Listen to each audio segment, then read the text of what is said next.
자, 미국 금리 인하 시장 예상보다 느리고 폭도 작을 것이라고 이렇게 지금 뉴스들이 점점 나오고 있죠. 불과 한 달, 두 달 전만 해도 미국 금리 인하가 3월로 예상이 되다가 얼마 전에는 5월로 예상되다가 이제는 점점 더 올해 하반기로 점점 늦춰지는 분위기로 바뀌고 있죠. 지난 4일에 파월 의장 인터뷰에서 경제가 강하기 때문에 언제 금리 인하를 시작해야 할지에 대한 질문에 신중하게 접근할 수밖에 없다고 말문을 열었다. 인플레이션이 2%로 지속 내려가고 있다는 더 많은 증거를 보고 싶다. 인플레이션 2%대가 지속적으로 유지가 되어야지만 금리 인하를 하겠다라는 거예요. 그러면 지금까지 우리가 금리 인하한다, 인상한다라는 얘기 때문에 증시가 오르고 내리고를 반복을 했었는데 금리 인하 기대감으로 증시가 상승하는 것을 우리가 지금까지 많이 봤잖아요. 지금 역시 금리 인하 기대감으로 증시가 상승을 하고 있고 금리 인하하기 전까지 금리 인하 기대감은 계속해서 살아있는 거죠. 근데 금리 인하 기대감이 3월에서 5월에서 하반기로 점점 멀어지고 있다. 자, 그래서 지수가 하락할 것이다 라는 얘기도 나오고 있어요.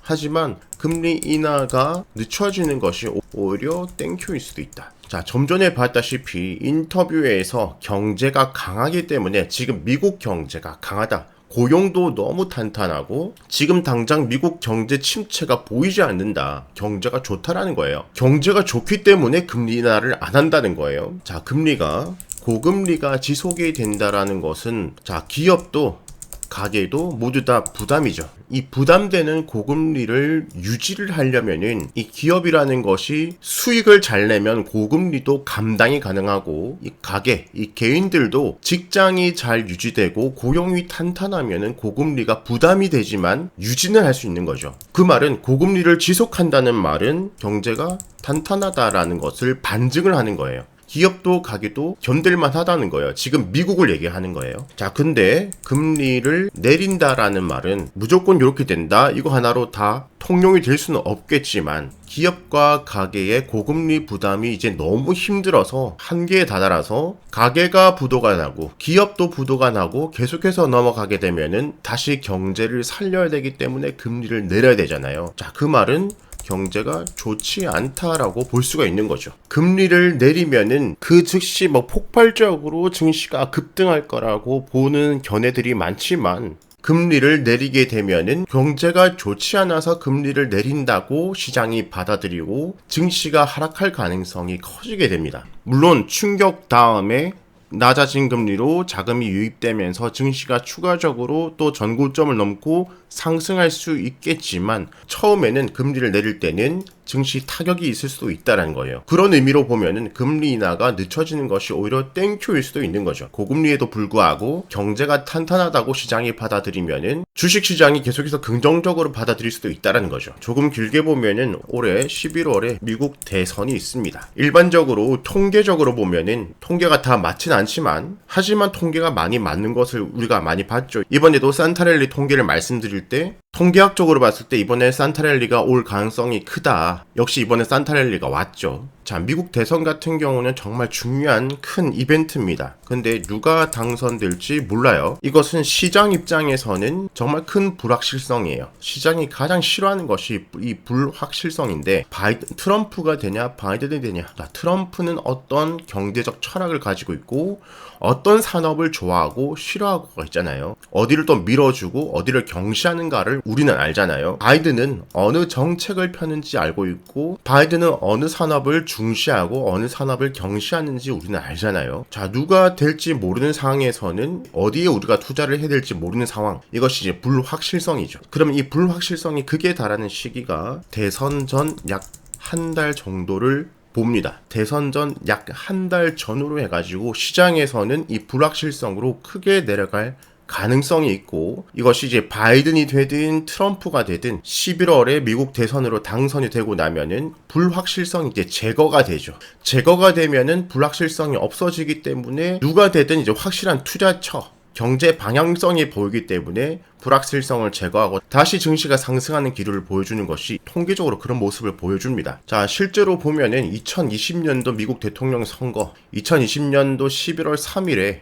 미국 대통령 선거가 있었습니다. 자, 미국 S&P 500 2020년도 11월로 가볼까요? 자, 여기 팬데믹 다음에 증시 상승기에 이렇게 왔다 갔다 겁을 만지면서 추가적으로 상승할 거냐 내려갈 거냐 그 기로에 있던 시기입니다. 11월 여기가 대선 때고 대선 여기 한 달 전, 두 달 전이에요. 뭐 한 달 전으로 해가지고 큰 폭으로 고점 대비 큰 폭으로 조정을 받죠. 이렇게 한두 달 전 불확실성이 있을 때 조정을 받고 대선으로 인해서 불확실성이 제거되고 난 다음에 증시가 상승하는 모습을 보여주고 있습니다. 자, 그러면 올해 2024년도 전체적으로 우리가 시나리오를 생각을 해본다면은 당연히 상승 하락을 반복을 하면서 상승을 하지만 증시 같은 경우는 지속적으로 우상향을 향해서 가다가 11월 대선 전 한두 달 전 9월 10월 경에 큰 폭의 조정을 겪고 난 다음 11월 대선 다음에 다시 추가적으로 상승하는 그림, 요런 시나리오를 우리가 생각을 해볼 수가 있겠죠. 그럼 이 시나리오 안에서 우리가 변수로 볼 수 있는 것이 금리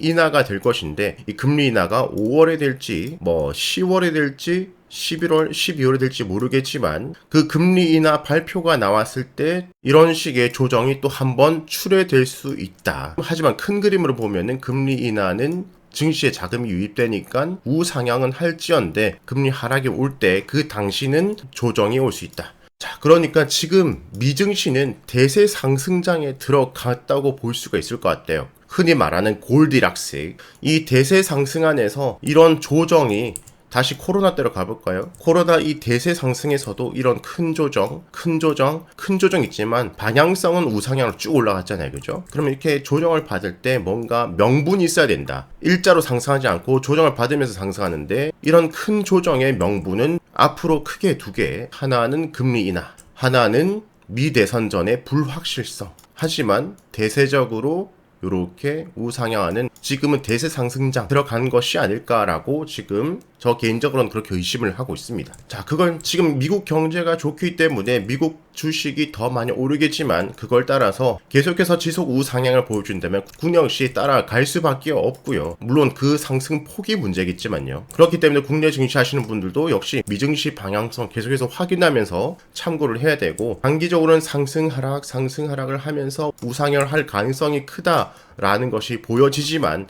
지금 단기적으로만 본다면 자, 지금 보시는 거 S&P 500 주봉 차트예요. 지금 이런 추세로 올라가고 있는 것을 볼 수가 있는데 지금 이렇게 상승 추세의 상반까지 밑에서부터 쉬지 않고 쭉 올라왔습니다. 그리고 지금 RSI도 다시 70 이상으로 올라가고 있고요. 단기적으로는 고점대에 진입을 하고 있다. 단기적으로는 과매수 구간에 진입을 하고 있다. 여기서부터는 자, 위쪽으로는 추가 수익 오버슈팅으로 보는 것이 안전하겠죠. 자, 결국에는 그 전에 있던 주제선까지 올라가고 5,400, 5,500, 5,600포인트까지 찍어 볼 수도 있다고 생각을 하지만 단기적으로는 지금 과매수 구간에 들어가고 있다. 얼마 전에 뭐 S&P 500이 5,000포인트를 찍었니만이 뉴스에서 지금 많이 나오고 있고 역대 최고치 최초로 5,000포인트를 찍었죠. 이렇게 중요한 라운드 피겨 5,000포인트를 뚫고 일자로 올라가기는 쉽지는 않을 거예요. 한번 터치를 해주고 쉬어주고 또 터치를 해주고 쉬어주고 하다가 결국에는 안착을 하고 추가적으로 계속해서 상승하는 그런 모습이 더 자연스럽다. 그렇기 때문에 지금 오버슈팅 구간으로 보고 지금은 국내외적으로 주식 좀 챙겨갔다가 다시 조정기로 들어왔을 때는 우상향 지금 대세 상승기로 들어갔기 때문에 조정 때 다시 사모아가는 것이 안전한 그림이 되겠죠. 조정이 온다면 어디서 또 반등할 수 있을지 그때 가서 지수 브리핑을 드리도록 하고 자, S&P 500 일봉 차트 큰 그림으로는 미증시, 한국 증시 우상향 가능성이 만들어지고 있고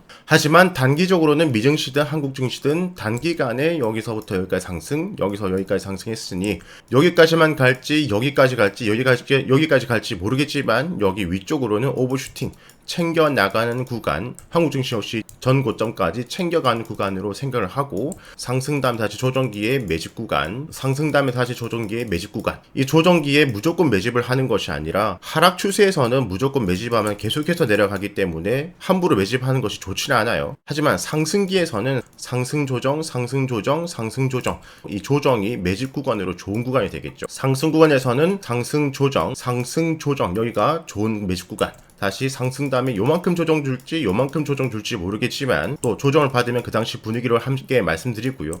그 다음 조정기에 매집을 노려보는 것이 좋겠다. 왜냐면은 국내외적으로 상승 분위기가 만들어질 가능성이 크니까 이렇게 24년 큰 그림과 단기적인 방향, 단기적인 전략 이렇게 한번 설날 마지막 연휴에 제가 생각하고 있던 것들을 정리해서 말씀을 드렸고, 여러분들도 여러분들만의 전략을 짜시는데 조금이나마 도움이 되셨길 바랍니다.